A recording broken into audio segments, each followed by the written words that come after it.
Hello everyone, my name is Jayla, and today we will be tracing the neural pathway of visual information.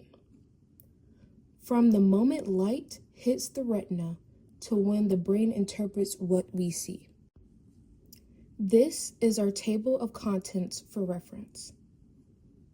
Okay, now let's start at the retina, which lines the inside of the eye. It holds special photoreceptor cells called rods and cones.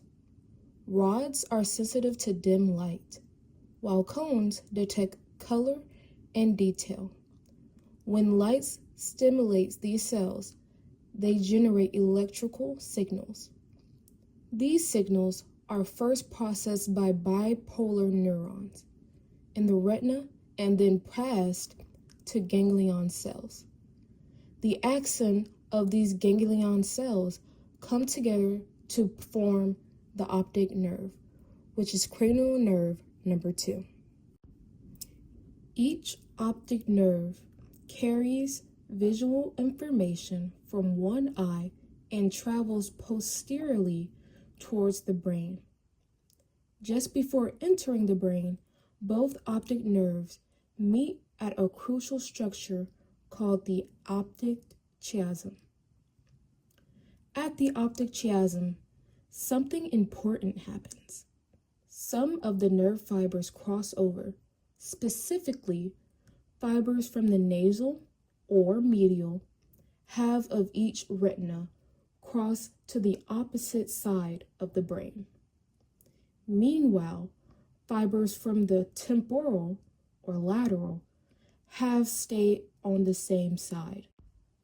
This crossing allows visual information from the white visual field of both eyes to be processed in the left hemisphere and vice versa. From the chiasm, the reorganized fibers continue as the optic tracts.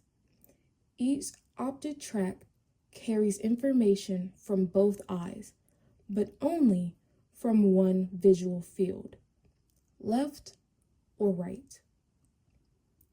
These tracts then travel to the thalamus, specifically to a region called the lateral geniculate nucleus.